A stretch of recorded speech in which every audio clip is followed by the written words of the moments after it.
Il a été salué comme un génie du business. Co-fondateur de D-Family, mentor de centaines de startups, conférencier star sur YouTube. Mais qui est vraiment Oussama Hamar? Un entrepreneur visionnaire ou un stratège de l'image? Dans cette vidéo, on va plonger sans filtre dans le parcours de cet homme qui fascine et divise. Aujourd'hui, on va s'intéresser à un sujet qui vous intéresse tous. Comment devenir riche? Tiens, vous voyez tous là, je vous en... Né au Liban, Oussama Hamar arrive très jeune en France. Il développe la passion pour le business, la philosophie, la technologie et des idées qui bousculent le monde.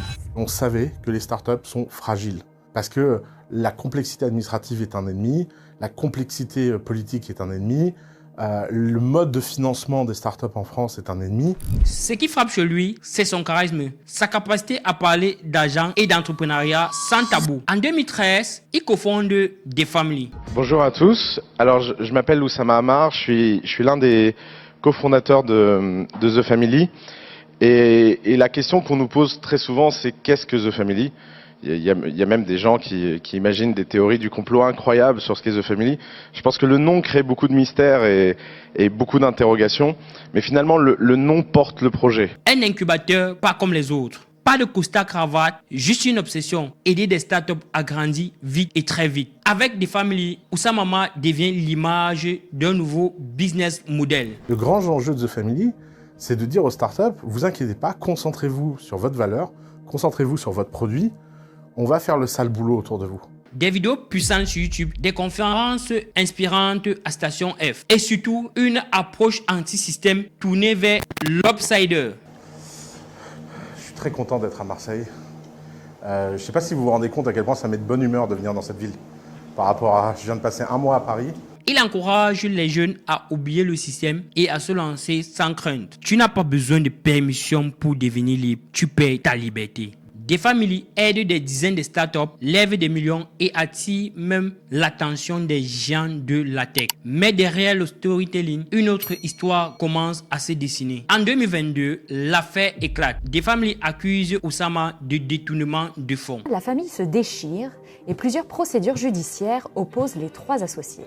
Oussama Hamar est sous le feu des projecteurs et pas dans le bon sens du terme. Il aurait soutiré 3 millions d'euros et aurait fait un tour de magie avec. Plusieurs millions d'euros seraient concernés. Il quitte la France et s'installe à Dubaï. En vivant à Dubaï, on a toujours l'impression que l'impossible devient possible. Pour certains, c'est la chute du gourou. Pour d'autres, c'est un coup monté. Lui, de son côté, continue ses conférences et affirme que l'entrepreneuriat n'a pas besoin de règles, mais juste des bons résultats. Récemment, Oussama, tu as gagné tes 3 procès contre The Family. Ça n'a pas du tout fait de bruit. Ce qui est très étrange parce que tous les procès... Mais ça, tu le sais parce qu'il te l'a dit. Hein. Ouais, ouais. En fait, publiquement... Moi aussi. Hein, techniquement, on en a vraiment pas du tout entendu parler.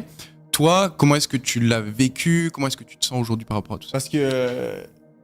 on a bien entendu au début, quand ils ont annoncé. Les accusations, ouais. Mais après, la justice... Non, mais c'est un truc de dingue parce que c'est une situation compliquée. C'est que le début, c'est que 3 référés, machin. Mais j'ai trouvé dingue que le soupçon d'accusation donne lieu à 358 articles dans le Monde. J'ai eu 358 articles dans 9 langues. Incroyable. Ouais. Mon premier article en chinois, c'est pour dire que je suis une fraude.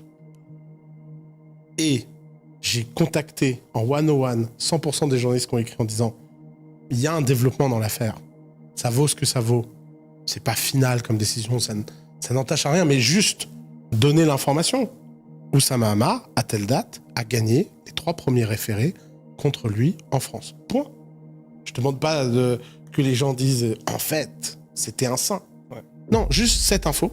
Que tu aimes Oussama ou pas, une chose est sûre, il a inspiré des générations. Il nous pousse à penser grand, à oser se lancer et à créer de la valeur même sans diplôme ni capital. En Afrique, le système est souvent verrouillé, mais son message reste fort. Tu n'as pas besoin d'autorisation pour te lancer. Tu n'as pas besoin d'attendre l'État. Tu dois tester, apprendre et recommencer. Alors, Oussama, génie ou manipulateur, chacun se fait son idée. Pour ma part, Oussama reste un génie, Oussama reste un modèle. Si tu souhaites te lancer dans la création de contenu ou dans la création de start-up ou encore te lancer dans n'importe quel business, il a inspiré de nombreuses personnes, il a inspiré des générations, que ce soit Antoine BM, que ce soit Théo, que ce soit Antoine Blanco, que ce soit Yomi Denzel. Oussama reste un modèle à suivre et je conseille tout simplement aux personnes qui souhaitent se lancer d'être moins sceptiques et de prendre le bon de cette personne-là. Si tu aimes ce nouveau format de vidéo, n'hésite surtout pas à me le dire en commentaire pour que je puisse faire d'autres vidéos motivantes comme celle-ci. N'hésite surtout pas aussi de liker, de t'abonner et surtout de partager à une personne qui souhaite se lancer en ligne.